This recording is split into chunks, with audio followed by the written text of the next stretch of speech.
The doorbell's chime echoed through my apartment at exactly 3:47 p.m., just as the Interspecies Peace Housing Program coordinator had promised. I smoothed down my shirt and opened the door to find her standing there with a single, modest travel case. "Hello. I am Valari," she said, her voice carrying a musical quality that seemed to resonate in my chest. "I believe you are expecting me." She was tall, nearly my height, with pale purple skin that seemed to shimmer subtly in the afternoon light. Her dark curly hair framed delicate features dominated by the most striking silver eyes I'd ever seen. She moved with an otherworldly grace, each gesture deliberate and elegant. "Yes, of course. I'm David Harrison," I said, stepping aside. "Welcome to Earth. Welcome to my home." The program coordinator had been right about one thing: she was remarkably quiet. Over the first week, Valari spoke only when necessary, always polite, always measured. She accepted the guest bedroom without complaint and seemed to glide through my apartment like a whisper. What I hadn't expected was how helpful she would be. I came home from work the second day to find my apartment transformed. The chaos of my bachelor existence had been replaced by an almost military precision. My scattered papers were organized in neat stacks. The perpetual layer of dust had vanished. Even my chronically wrinkled shirts hung in the closet with crisp, perfect creases. "You didn't have to do this," I said, finding her in the kitchen where something incredible was simmering on the stove. "I prefer to contribute," she replied simply, stirring the pot with the same fluid grace she brought to everything else. The meals she prepared were extraordinary, complex flavors that seemed to dance on my tongue, combinations I'd never imagined. She cooked with ingredients from my own kitchen, yet somehow transformed them into something transcendent. Days blended into weeks. I found myself looking forward to coming home, to her quiet presence and the subtle improvements she brought to my mundane existence. She asked for nothing, demanded nothing, expected nothing. I began to assume she was exactly what the program materials had suggested, a diplomatic aide, bred for service, content in her subservient role. The perfect guest for someone like me who valued peace and quiet. I couldn't have been more wrong. The morning started like any other. I shuffled to the kitchen in my pajamas, muscle memory guiding me through the coffee ritual while my brain slowly came online. The familiar sounds of brewing filled the silence, until I noticed she wasn't in her usual spot at the kitchen table. Through the sliding glass door, I could see Valari standing motionless on the balcony. Her posture was different, not the gentle, deferential stance I'd grown accustomed to, but something rigid, commanding. Her head was tilted upward toward the dawn sky, and there was a strange device pressed against her temple, glowing with soft blue light. Curious, I moved closer to the window, coffee mug in hand. That's when I heard her voice, but not the soft, musical tone I knew. This was authoritative, sharp, carrying the weight of absolute command. "This is High Commander Valari. Begin orbital alignment. Await my mark." The words hit me like ice water. "High Commander." I pressed against the glass, certain I'd misheard. Gravitational compensators online. Cloak disengagement in T-30 seconds. The sky above our building began to shift. Stars that should have been invisible in the morning light suddenly blazed to life, moving in impossible patterns. The air itself seemed to shimmer and bend. Mark. The transformation was instantaneous. A colossal shadow fell across the entire city block as something massive materialized directly above the clouds.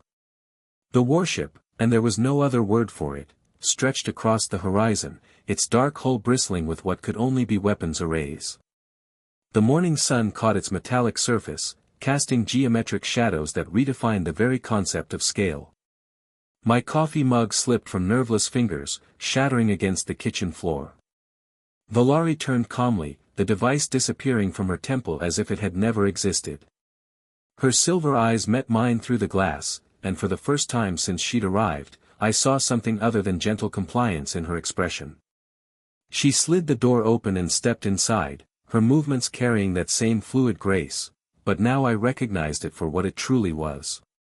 Not subservience. Control. Apologies, she said, her voice back to its usual musical quality. I borrowed your balcony. It's time I reminded the galaxy who I am. The warship above us hummed with barely contained power, its presence rewriting everything I thought I knew about my quiet alien houseguest. She wasn't assigned to me, I whispered, the truth crystallizing with terrifying clarity. I was assigned to her. High Commander of the Zephyrian Fleet, Valari said simply, as if she were discussing the weather. She moved to the kitchen counter, beginning to clean up the shattered mug with the same methodical precision she'd brought to everything else. Third in command of the Galactic Defense Coalition. Guardian of the Outer Rim Territories. I stared at her, my mind struggling to reconcile the woman who'd been folding my laundry with the figure now revealed before me. The housing program was a cover. She disposed of the ceramic fragments with practiced efficiency. Earth has been under observation for 3 cycles. Your species' potential for both remarkable innovation and devastating destruction required careful assessment. You've been spying on us. The words came out flat, hollow. I've been protecting you. Her silver eyes flashed with something that might have been pain. There are forces in this galaxy that would see humanity crushed before you could fully emerge onto the galactic stage. My presence here was meant to determine whether your species deserved protection or management. The implications hit me like a physical blow. And your conclusion? She paused, her hands stilling on the countertop. That was before I came to know you, David. Before I understood what individual humans could be capable of. Something in her tone made my pulse quicken.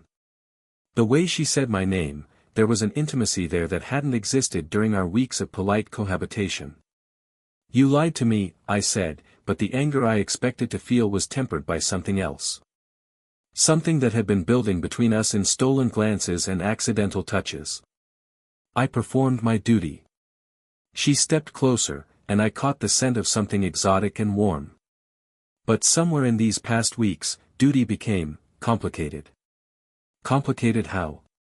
She was close enough now that I could see the subtle variations in her purple skin, the way her silver eyes held depths I'd never noticed. I was trained to observe, to analyze, to remain detached. But you, she reached out, her fingertips barely brushing my jawline. You made me feel things I thought I'd sacrificed for command. The touch sent electricity through my entire nervous system. Valari. I know you feel it too, she whispered, her voice dropping to something almost vulnerable. The way you look at me when you think I'm not watching. The way you linger in conversations about nothing just to hear me speak. She was right. Despite everything, the deception, the impossible revelation about her identity, I was drawn to her in ways that defied logic. This is insane, I breathed. Perhaps, she said, her thumb tracing my cheekbone. But sanity is overrated when galaxies are at stake. The device at Valari's temple flickered to life again, interrupting the charged moment between us. Her expression shifted instantly back to command mode, and I watched the transformation with new understanding. Report, she said curtly. The response came in a language I didn't recognize, but the urgency was universal. Valari's jaw tightened with each word. Understood. Maintain position until further orders. The device dimmed, and she turned to me with something like regret in her silver eyes. The Kethvar have mobilized their war fleet. They're moving toward the Sol system. The what now? An aggressive species that views humanity as a threat to their territorial expansion. They've been waiting for an excuse to strike. She moved to the window, gazing up at her warship. I have to leave, David. Tonight. The finality in her voice hit me harder than I expected. For how long? I don't know. The conflict could last cycles. Or. She didn't finish the sentence, but I understood. She might not come back at all. Something fierce and desperate rose in my chest. Then we don't waste time. I crossed the room in 2 strides, cupping her face in my hands. Her skin was warm, softer than I'd imagined, and when I kissed her, she melted against me with a hunger that matched my own. "David," she whispered against my lips, but I silenced her with another kiss, deeper this time, pouring weeks of suppressed longing into the contact. Her hands found the hem of my shirt, and I helped her lift it over my head. She traced the lines of my chest with reverent fingers, as if memorizing every detail.